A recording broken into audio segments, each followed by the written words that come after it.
Assalamualaikum warahmatullahi wabarakatuh.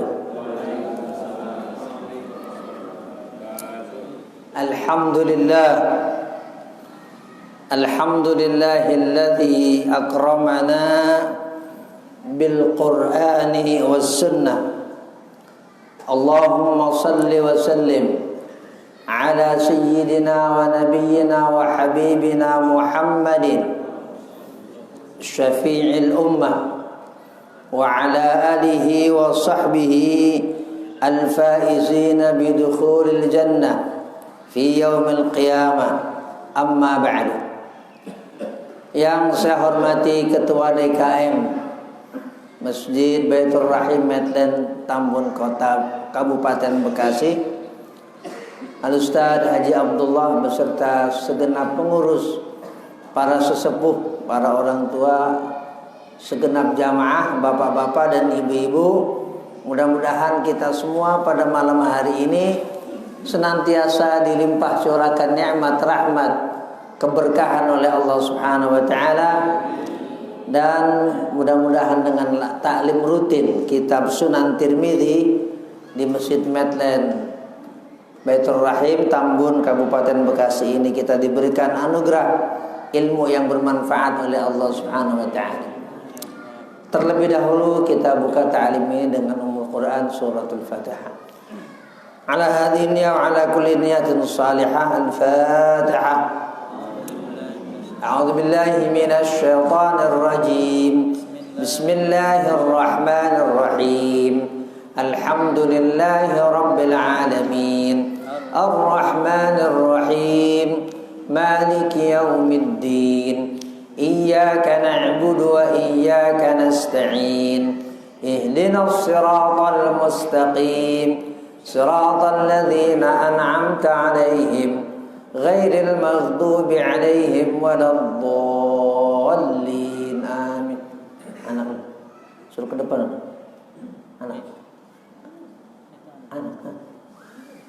Sini. Sini manjid sini. Baca. Bismillahirrahmanirrahim. Hadis 671. Qala al-Imam Tirmidzi rahimahullahu ta'ala rahmatan wasi'atan.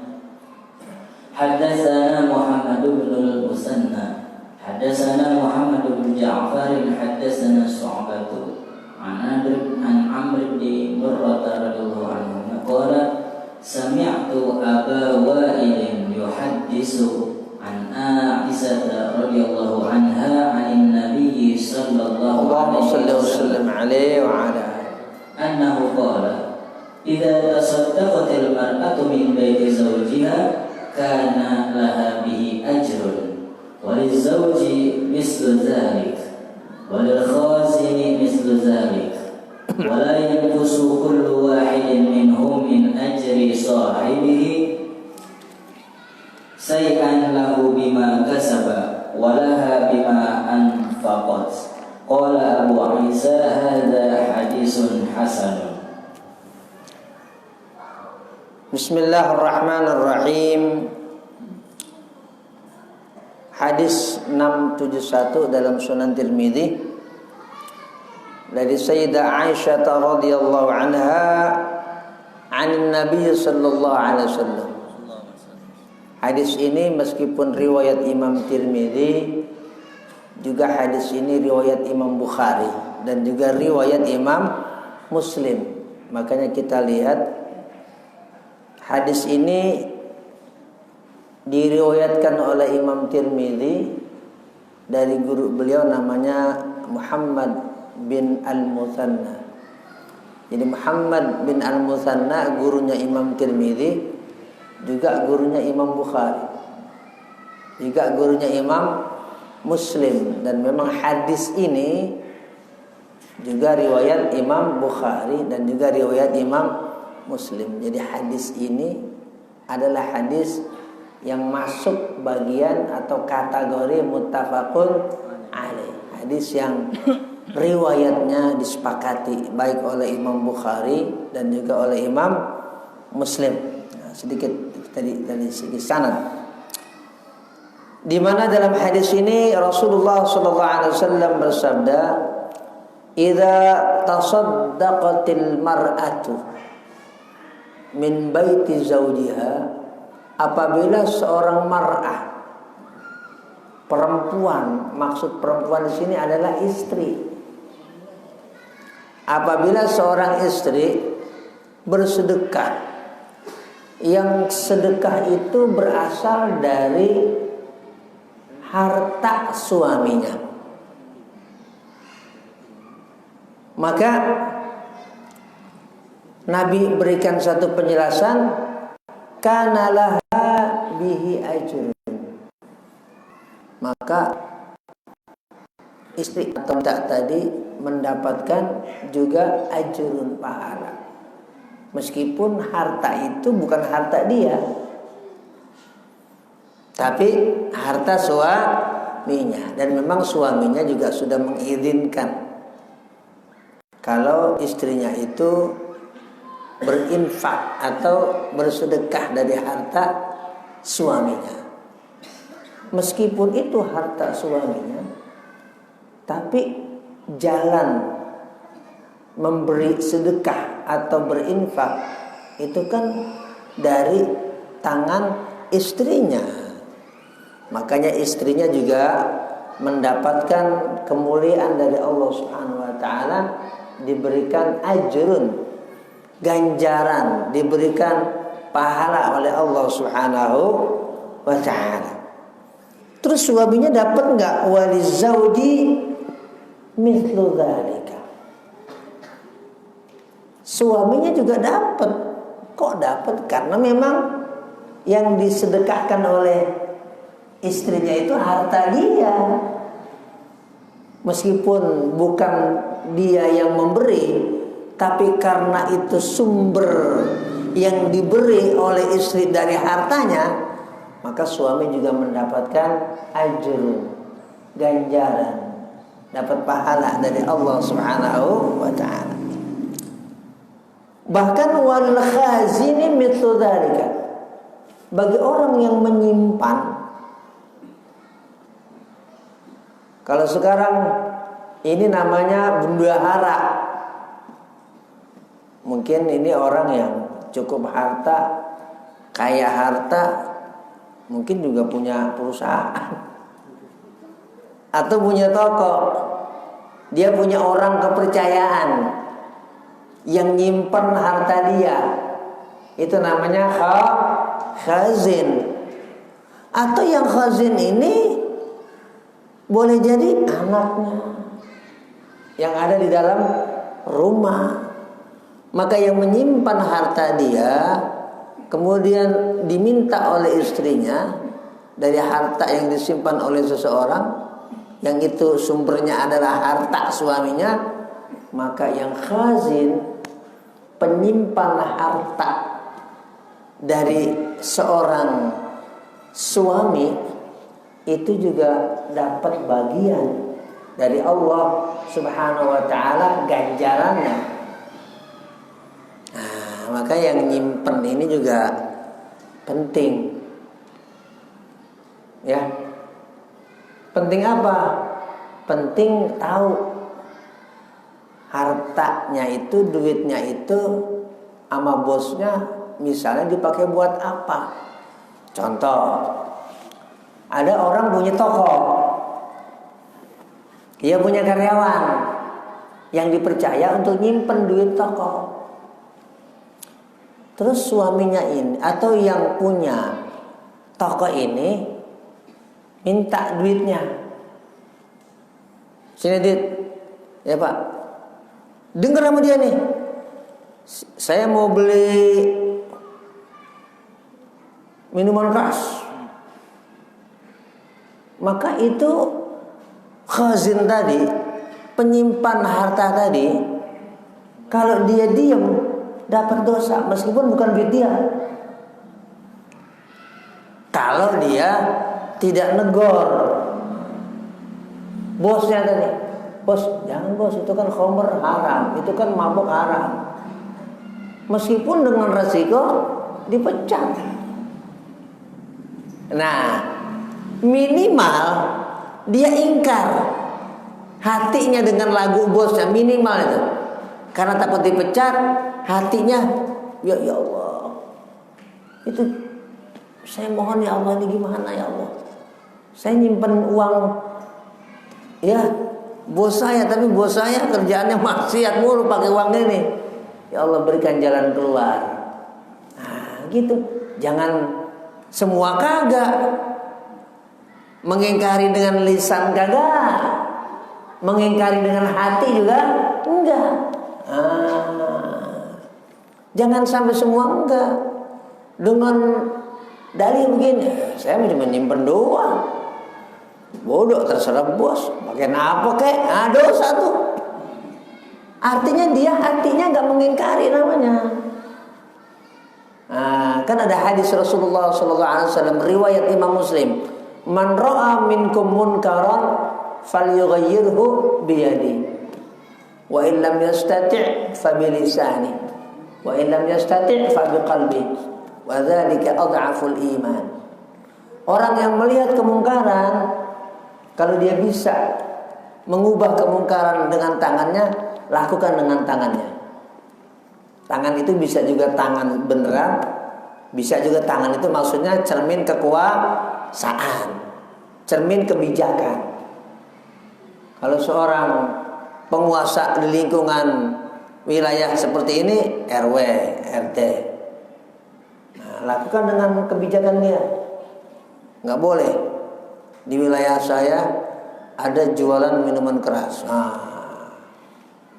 Nggak boleh di wilayah saya ada masuk laki perempuan yang nggak jelas suami istri atau bukan, sembarangan. Sebab kalau RT RW tahu kalau yang masuk ke wilayah itu ternyata bukan suami istri, apalagi ada indikasi menjurus kepada sesuatu yang haram, kebagian dosanya. Jangan sampai terjadi naudzubillah, ya. WDKM. Ada sembarangan orang buang air kecil besar yang bisa juga mengotori atau membuat najis. Ketua DKM-nya diem baik, dosa. Kenapa? Nanti orang bisa nggak sah sholatnya. Jadi hal-hal yang seperti itu namanya biadin, dengan tangannya, dengan kekuasaannya, dengan kebijakan masing-masing di mana dia berada. Wala yanqusu kullu wahidin minhum min ajri sahibihi syai'an.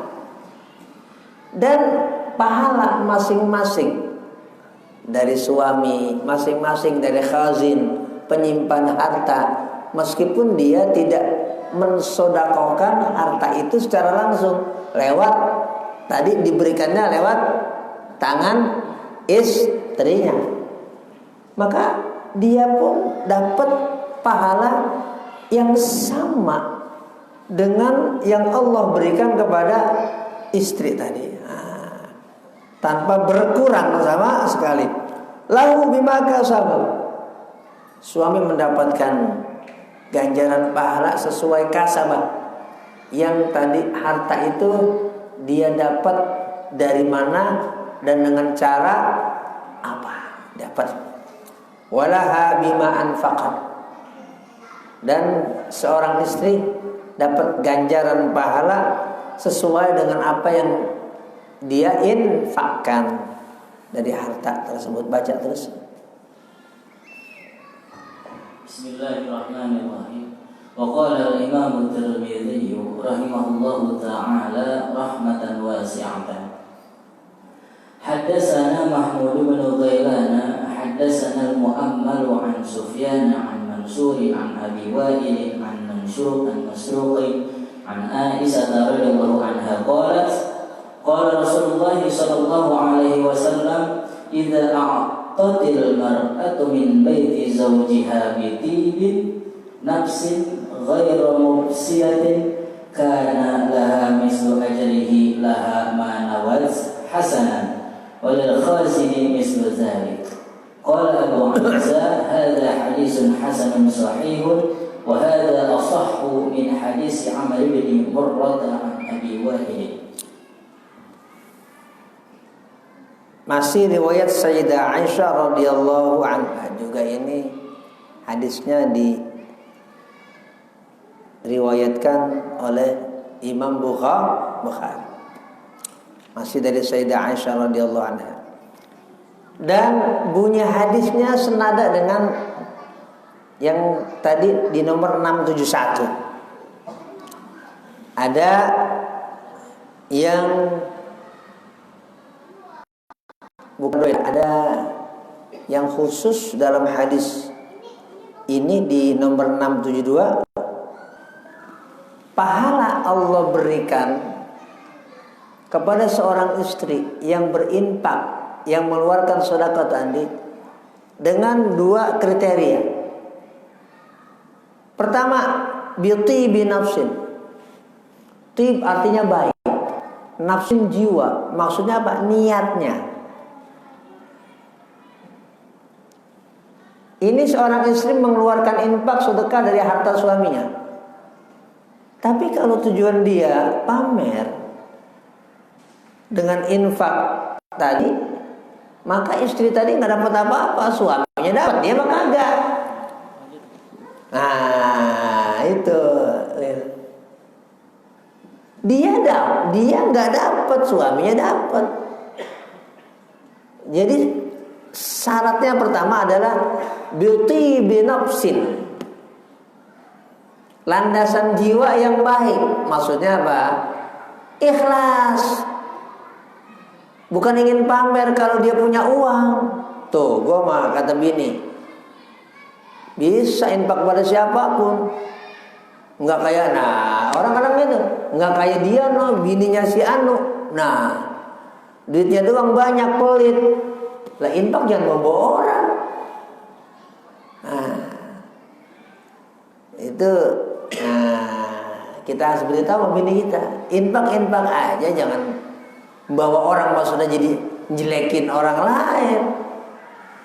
Jadi jangan ada tambahan kata-katanya. Nih, gue mau bisa infak, kata si istri nih, istrinya si Anu. Ngomongin orang lain, dia mana? Duitnya doang banyak, ibu Anu mah, istrinya si Anu. Ya, infak mah enggak, pelit. Nah, ini repot ini. Enggak dapat pahala dari Allah Subhanahu wa ta'ala. Yang kedua, ghaira mufsidatin, enggak merusak.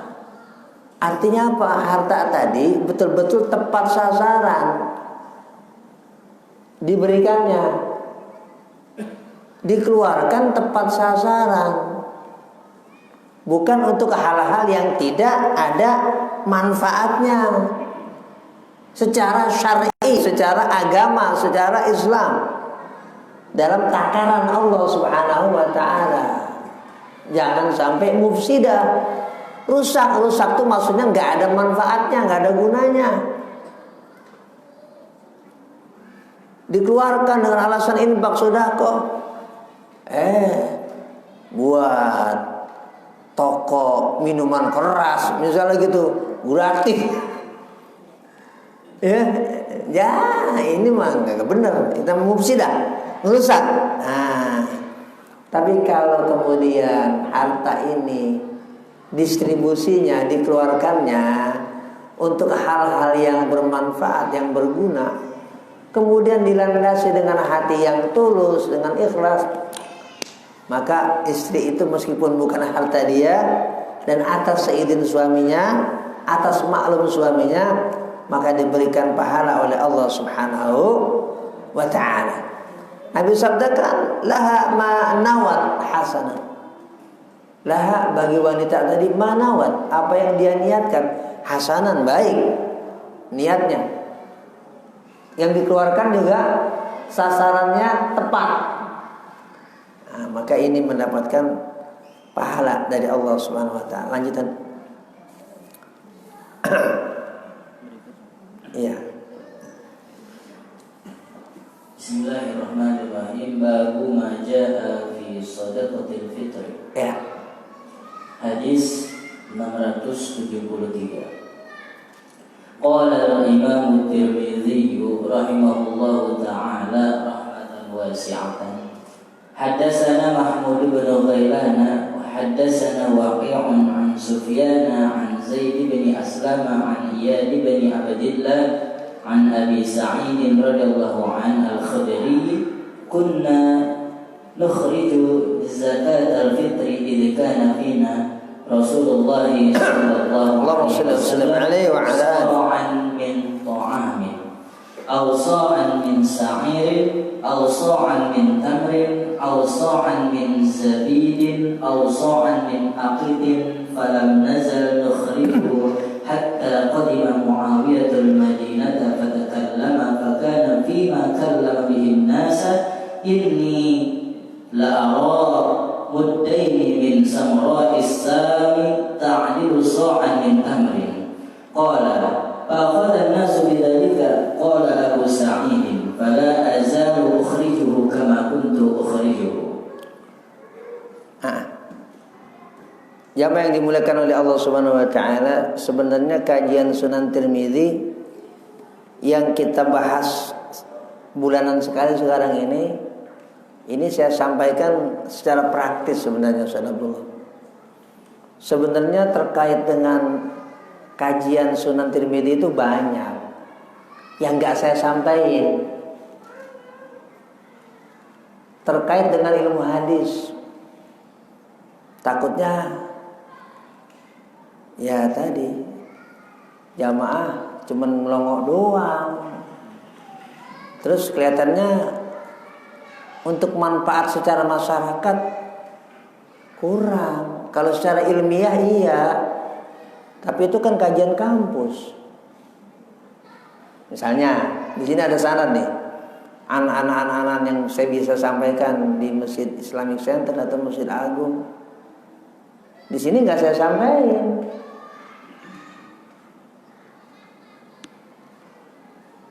Gitu, karena saya ambil yang praktis untuk di Masjid Baitur Rahim ini. Oh, ini ada ulama namanya Al-Imam Sufyan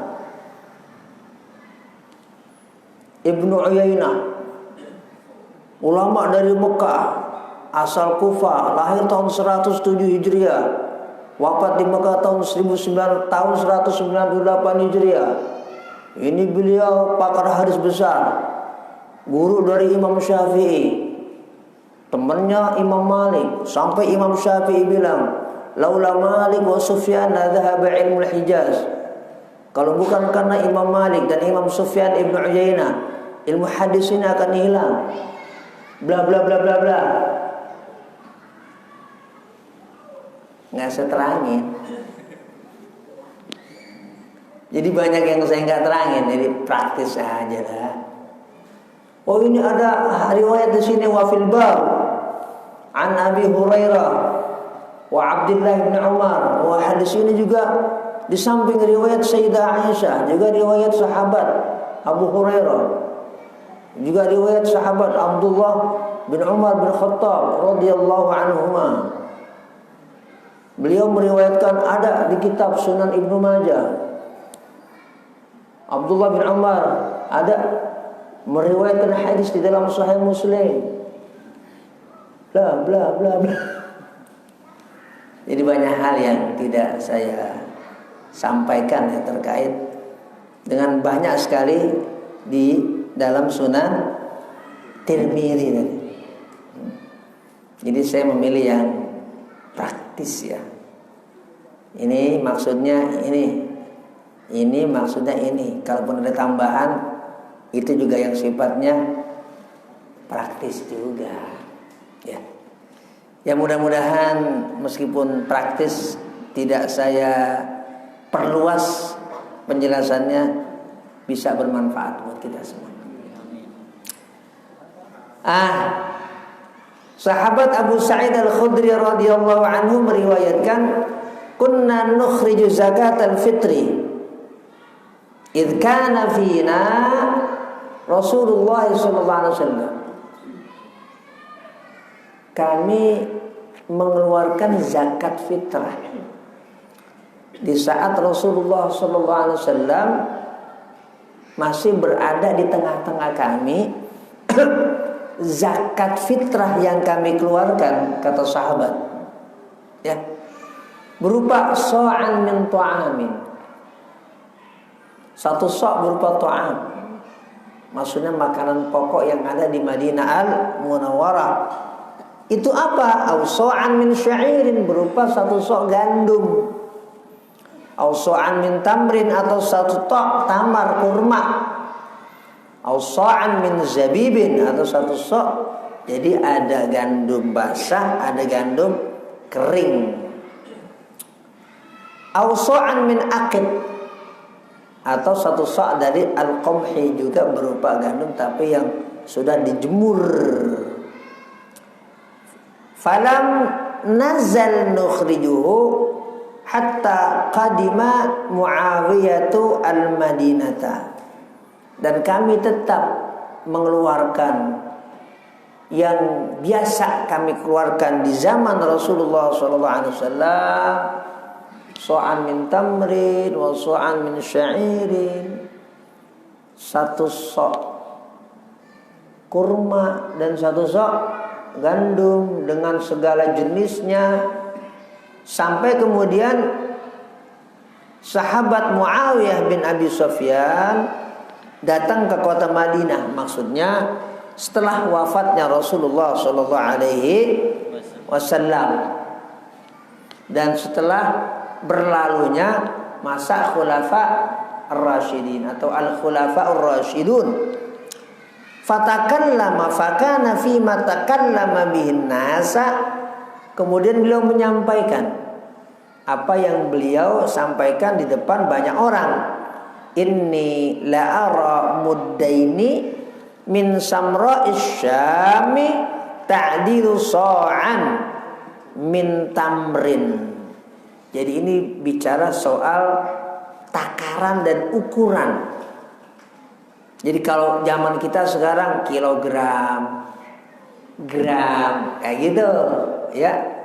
Kalau dulu di zaman Rasulullah SAW ada yang namanya so', ada yang namanya mud, nah gitu, ya. Itu satuan berat dan juga ukuran di zaman Rasulullah SAW.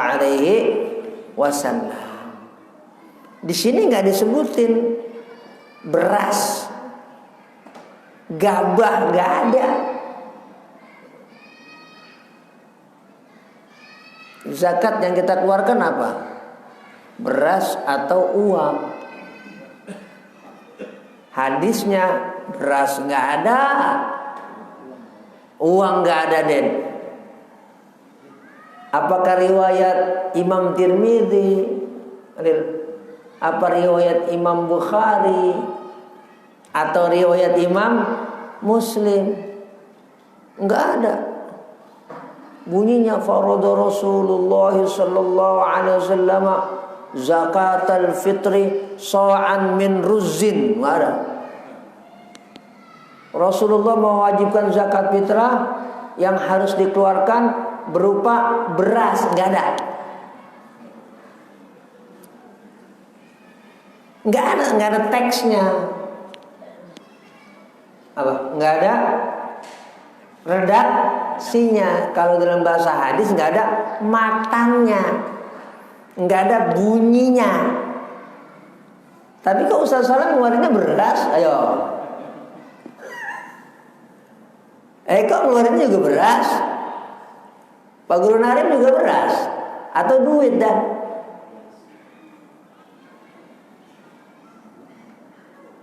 Dalilnya mana?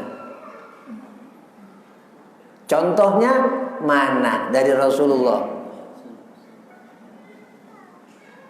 Orang ini sekarang kalau ngomongin dalil itu kayak gitu.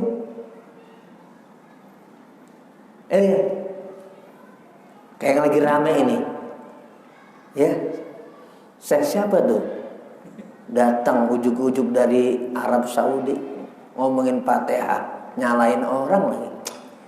Aduh ini kudu istighfar juga itu saya. Dengan alasan tadi nggak ada dalilnya, nggak ada contohnya. Kalau mau fair, objektif, banyak hal yang nggak ada dalilnya, nggak ada contohnya. Contohnya ini nih, zakat fitrah. Tidak satupun dalil yang menyebutkan beras, nggak ada. Tidak satupun dicontohkan itu beras oleh Rasulullah SAW, nggak ada. Kalau kita ngomongin dalil dengan cara kayak begitu, nah repot ini urusannya.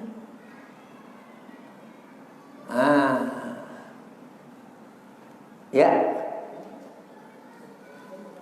Jadi kita pasti ngejawabnya begini. Itu kan di zaman Nabi, sekarang berbeda. Tuh, ngeles namanya itu. 2, maksud Nabi kan itu bahan pokok. Artinya kita itu namanya menduga. Itu namanya kita mengambil kesimpulan.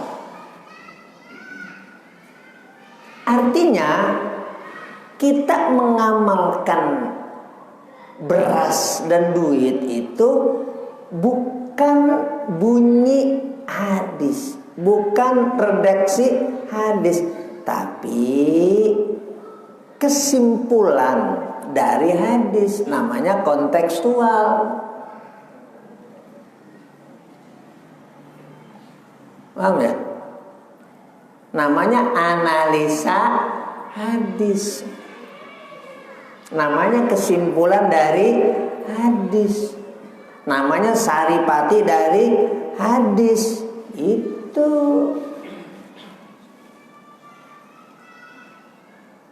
bukan bunyi hadis, bukan contoh dari Rasulullah.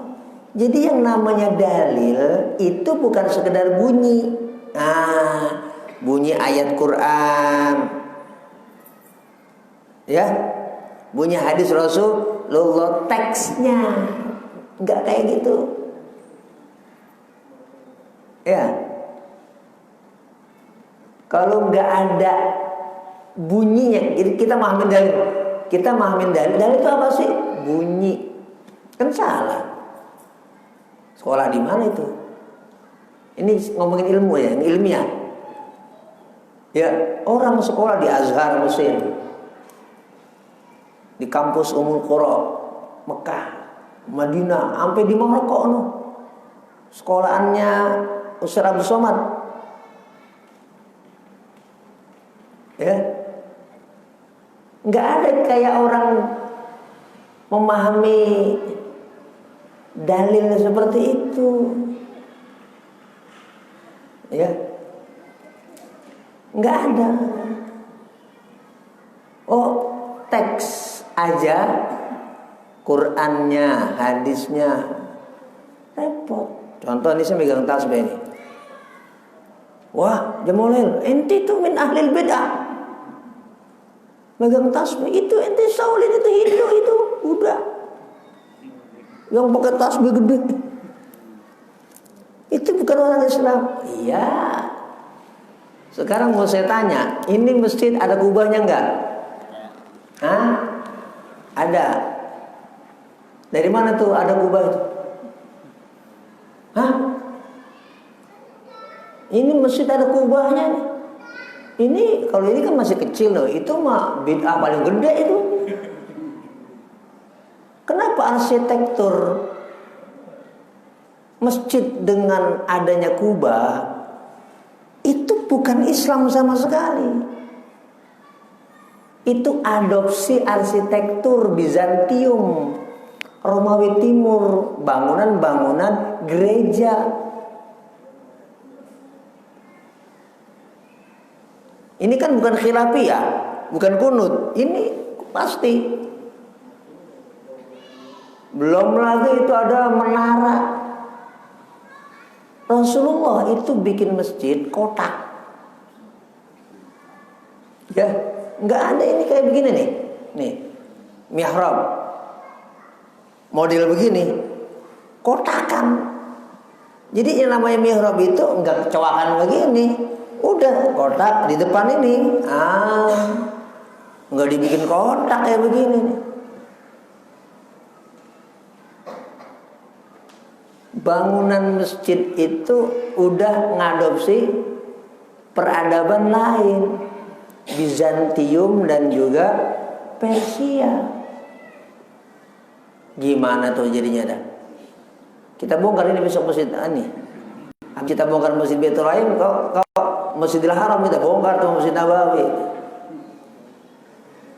Gimana coba? Hah? Baju saya baju koko.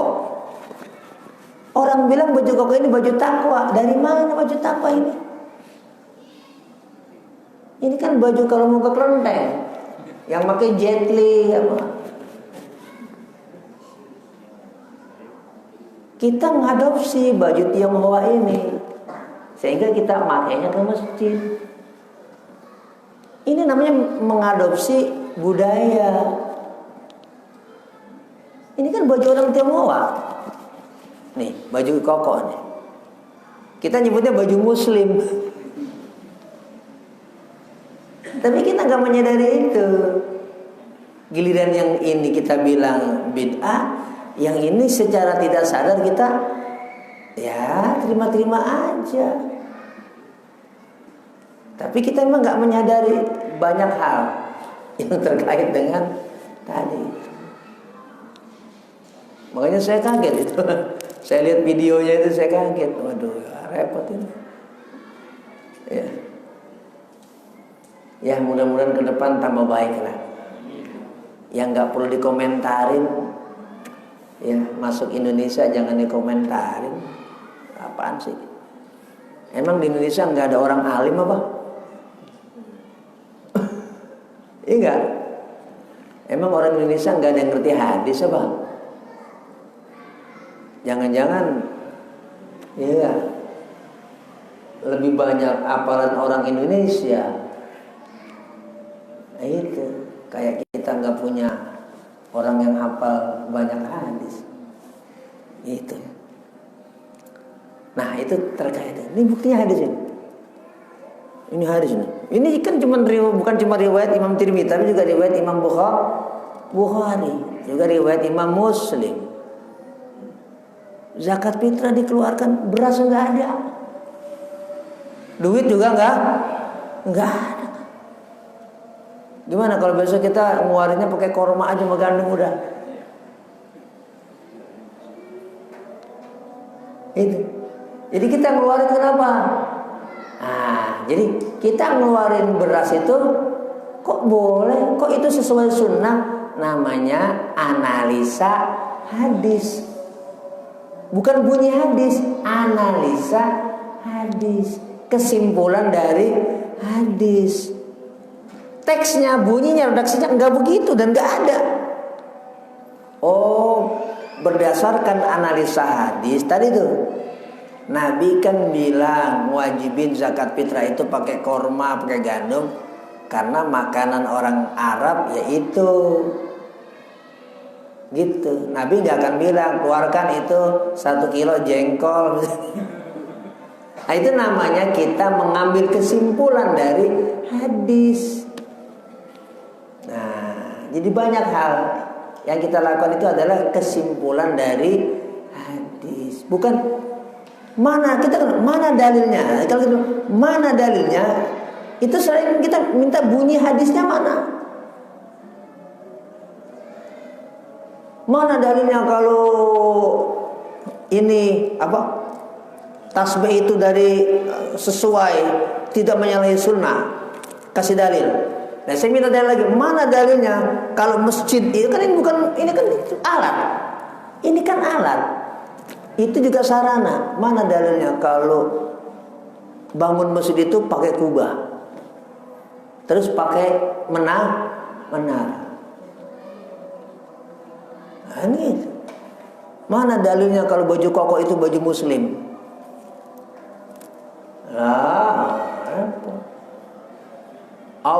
Itu banyak lagi orang haji.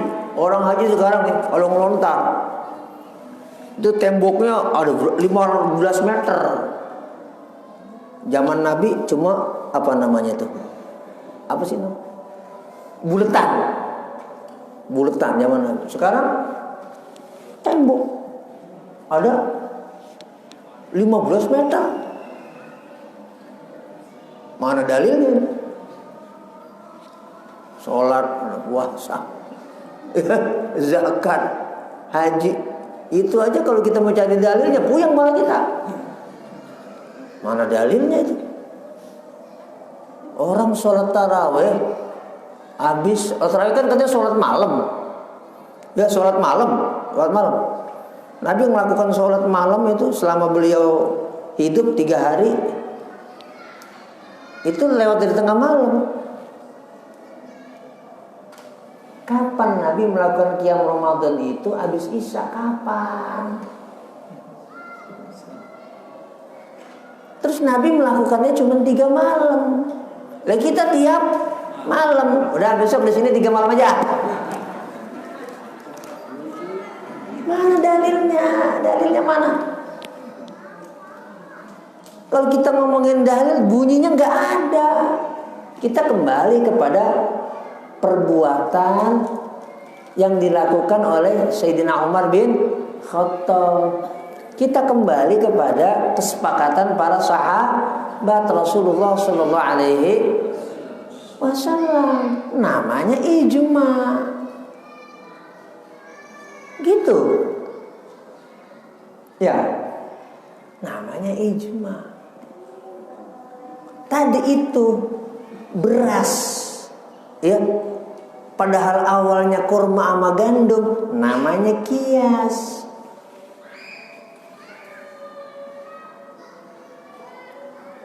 Itu masuk kategori juga dalil. Ya. Ini siapa yang terbuka nih? Termasuk orang-orang yang dengar di rumah-rumah di semua nih. Tanya semuanya alumni Timur Tengah di kampus masing-masing. Ada nggak pelajaran usul fikih? Apa yang diajarin? Tanya ke ustadznya masing-masing. Ayo. Ya, semua tanya ustadz-ustadz.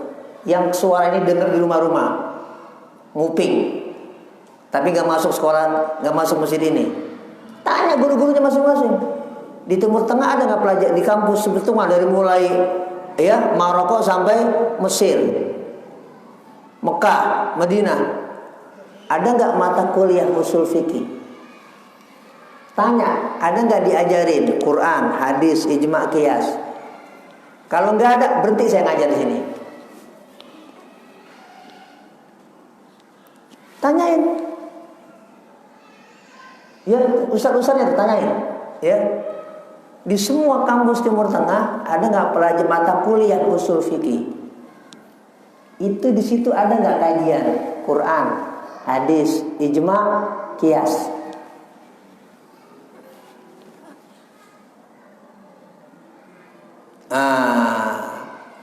Ini jangan sampai ada pembodohan umat masyarakat.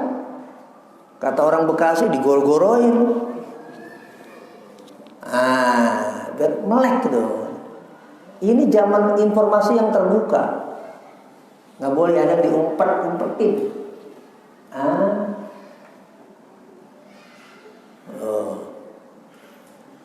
Kalau mau tahu lihat mata kepala sendiri, kita semua rame-rame berangkat ke sana. Pertama trip mana? Kita mau ke Kairo, ke Al-Azhar Mesir. Wah.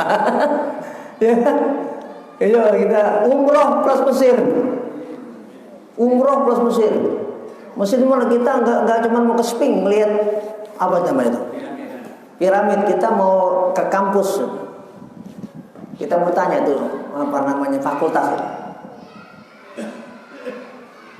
Ya, ada nggak mata kuliah usul fikih? Terus kita tanya, Syekh, di sini ada nggak kajian ini? Tulis aja. Misalnya kita nggak ngerti, tulis aja itu. Quran, hadis, al-ijma', al-qiyas. Kita tanya. Hal hadha mawjud ya Syekh? Fil Azhar.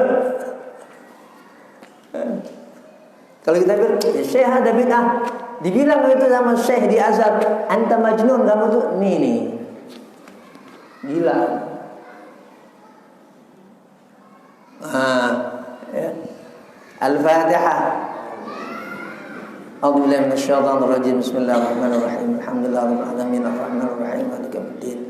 Iyyaka na'budu wa iyyaka nasta'in ihdinas siratal mustaqim siratal ladzina an'amta 'alaihim ghairil maghdubi 'alaihim waladdallin. Amin.